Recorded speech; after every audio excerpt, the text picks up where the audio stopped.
Yo! So this is the second time I recorded this, so I don't really have a lot of time. Yeah, I recorded everything and for some reason my mic wasn't flipping working, so I have to redo it. So things might look a bit different. I had to reset the map. Anyway, what we did last time was we basically fleshed out this new part where all this Tiberium is going to be. I said I was going to do all this in a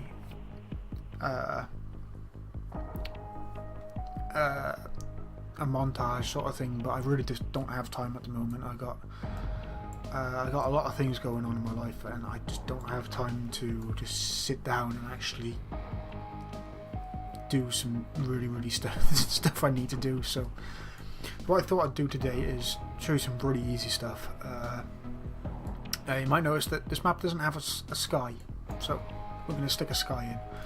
So all you do is type in sky, all assets, static mesh. You can use whatever you like here really.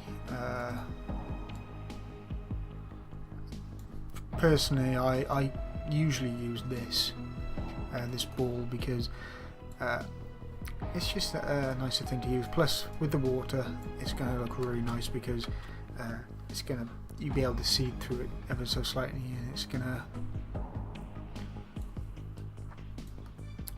gonna put some nice colour into the water. So I'm just gonna move it down like that, sorted. Might notice there's an actual sun. That is actually coming from the light itself, not from the sky. Well, it's in the sky, but comes from the light. Some sky materials don't have that, so let's find a material. I'm going to type in, I'm going to click on material instant constant time, material instant constant, material instant time, then materials, because we can use them all. Daybreak, I would use that, but yeah, I can't be bothered at the moment. Let's have a look at this one. This one's nice, but it doesn't really have a sun, which is a pain.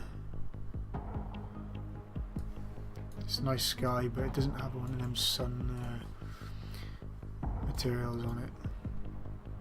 So I'll look at Aurora. Ooh, that's nice, but no, that would have to be done with something else, with a secondary skybox on a night sky, which I'm not willing to do because this is a day map. That's cool, but it's flying too much, and again that's too fast. Still a bit too fast. Too blue. Too fast. Too fast. This one's probably alright.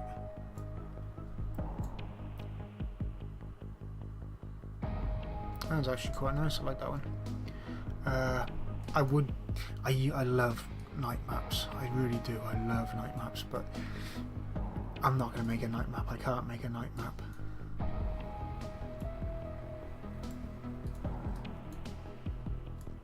That one's really nice, but again there's no sun, so I'm not going to use it. This one has a sun, but it's not a very good one because the sun's actually the material and it's not coming from the light. So what we're going to do is we're probably just going to use this one here. Oh no, sorry, not that one. That one, is that one moving? I can't really tell.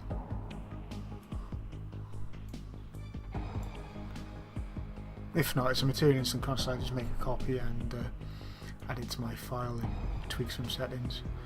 But I do believe it is moving. Yeah, it's moving ever so slightly. So yeah, that's a nice one for now. I can change it up later.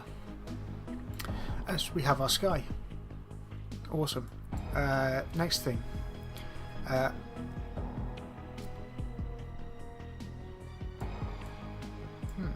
weird.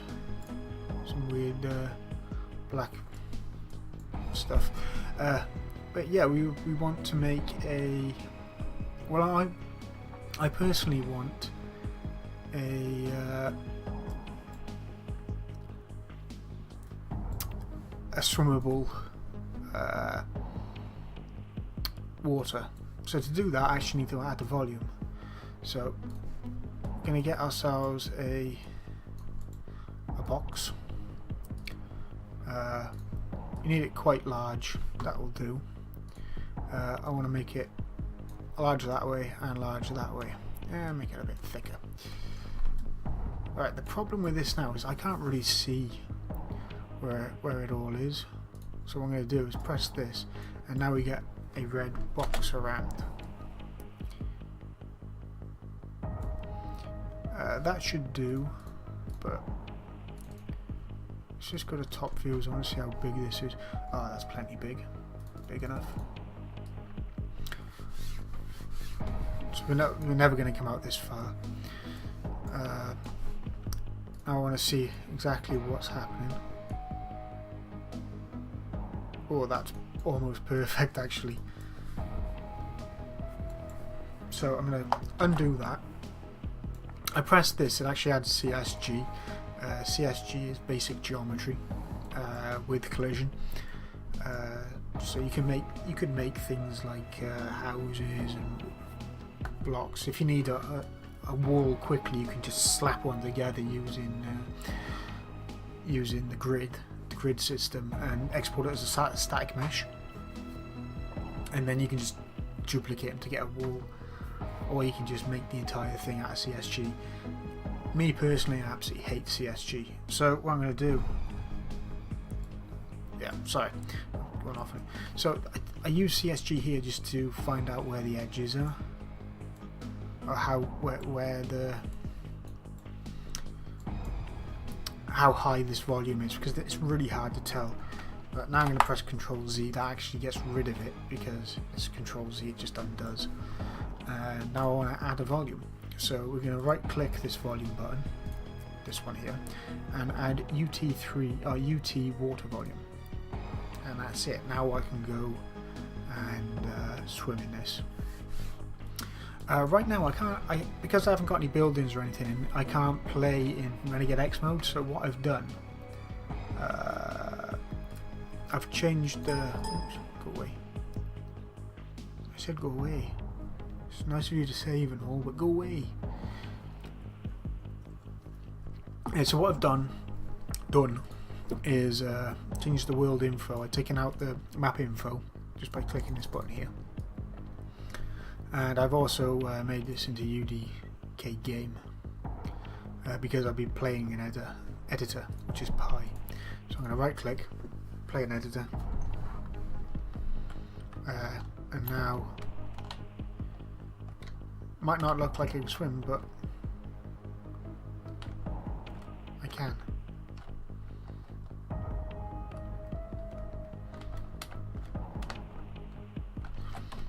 The volume is actually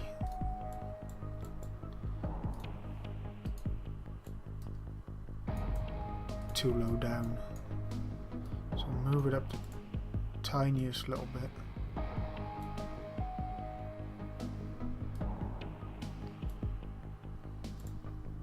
That should work now.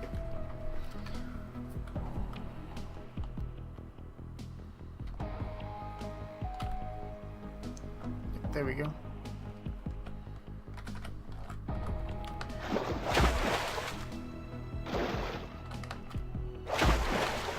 And we actually have a water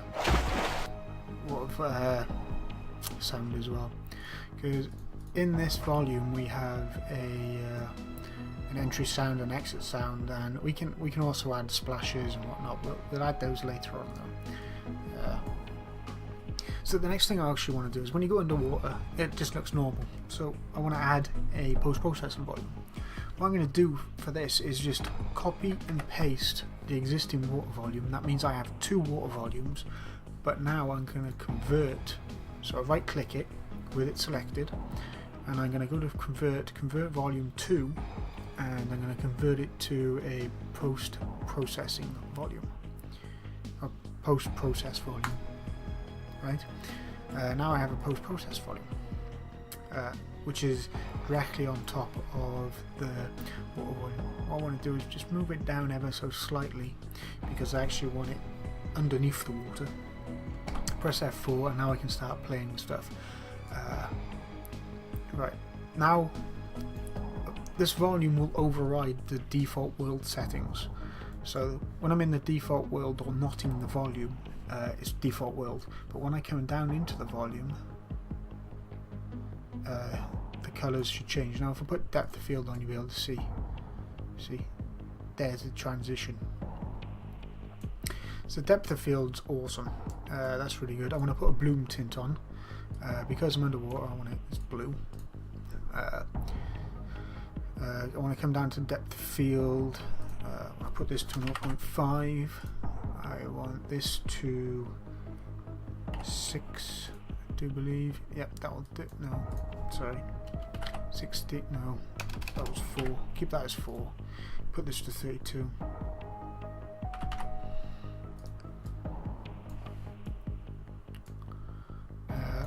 Now I want to change the colorage, how the world is perceived. So I want to come down to scene color.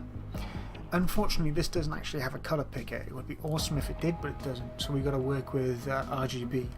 X is R, Y is G, and Z is B. Red, green, and blue. So red, not going to touch. Green, I actually want to put to 1.3. I'll turn it green, and I want to put the blue to about 2. Now we have a blue colour, like a bluish green. It's a bit too light, so what I'm going to do is put a tone map on of about 3. Sorry, 0.3. That will darken it up. It's actually a bit too dark, so 0.2. Oh, sorry, 0.6. So yeah, that's actually pretty sweet. 4. Yeah, is about right. I can change height, highlight, mid, the high tones, mid tones, and the shadows. But I'm not bothered with that. This actually want to put to yellow because I plan to have a fog volume, which I'm going to put in next. But first, I just want to tweak this a little bit more. I could put a colour grade in, which will... I could shift certain colours to other colours and whatnot. We'll be doing that later on in the world, though, so I'm not going to show you that here. Desaturation says what it does. Anything over 1 will start going into grayscale. Anything under 1, so 0.5,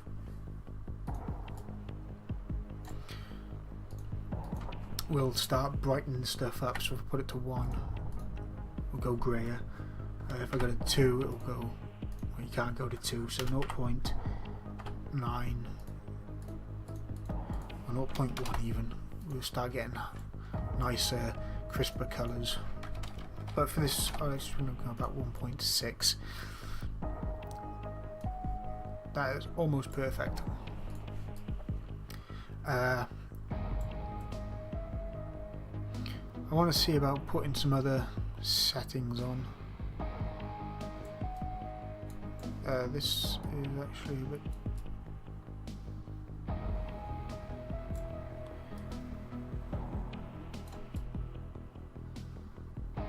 Yep, that's about right.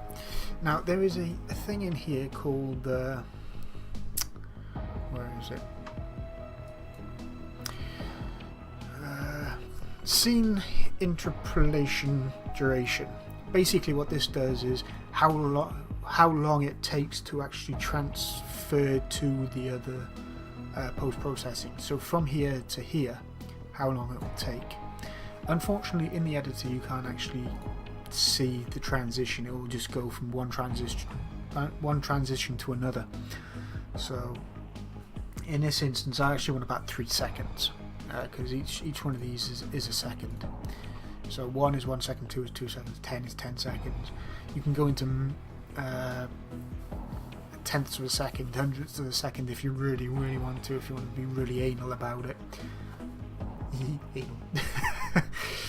But yeah, if you want to get really down and dirty to precise timings, you can. But yeah, there's that done. We can also do this in a world, but I want to do the world separately. So now if I right click, play from here, play an editor, I can run around to my heart's content and go in here. Hey, I'm swimming. If I go underneath, if I go underneath, why are you not going underneath? Too far down, that's why. Water volume.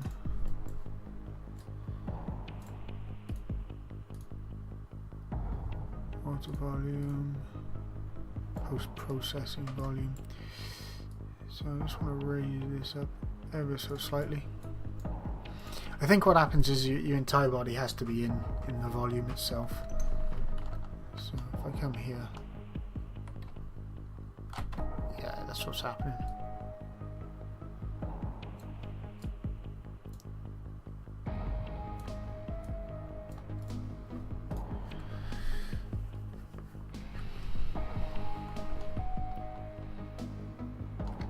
Come here, it should start turning blue.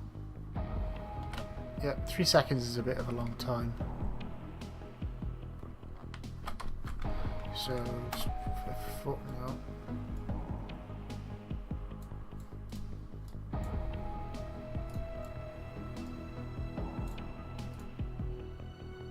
It's a water volume. That is a water volume.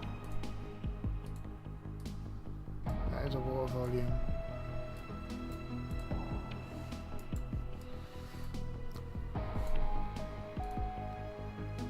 That is a water volume. Go away, get off. That is a post-processing volume. There we go. So what I'm actually going to do here is just make that one a little bit bigger so I can actually get to it. So yeah, post-processing volume F4.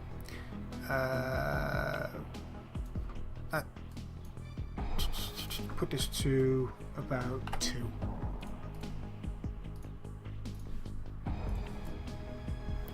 So yeah, that's all well and good. Now I want to put in a fog volume. Not a fog volume, but a height fog. Just to set off this sun and like a dark spot over here, which is very easy to do. So we just go to actor classes, fog. You could use height fog, but height fog just uses one color. So we're going to use this other height fog, Expelliarmus height fog, exponential height fog. That's the geezer. Alright, now you can see this yellow over here, but it's not yellow over here. This is due to the fog knowing where the light source is. So if I hit F4, you see yellow over here, blue over here. Now if I turn this to red, turn that to red, and if I turn this to green, it'll turn that green. But yeah, that's okay. Actually, I think about turning this a bit pinky, to tell you the truth. You know, red sky at night, sailor's delight, blah blah blah blah blah.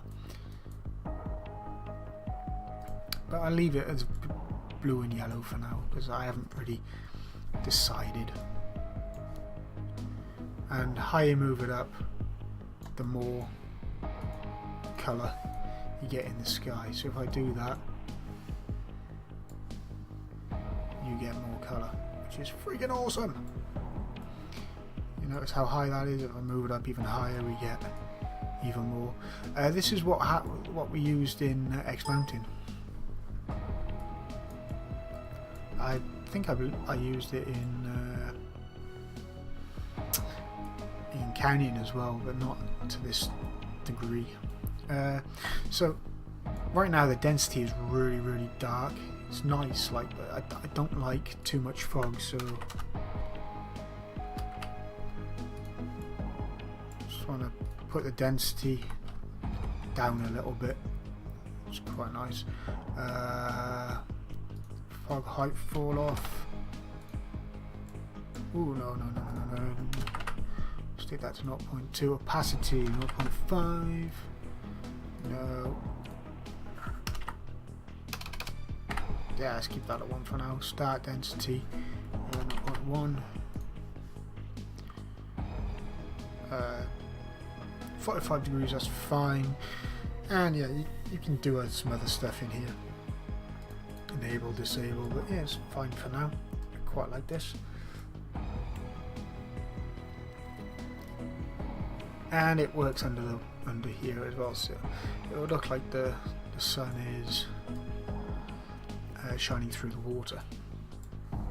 Unfortunately, that's about as much time as I got. Hopefully in the next episode I'll have a bit more time and I'll start putting some rocks down and whatnot. I want to start flattening some of this area out as well, because it's just too steep at the moment. I want to bring it down and out. Well, not out, but flatten it out. So I hope you enjoyed, and I hope this has helped you with water and making it look nice. So actually it does make a big difference to the map, as you can see.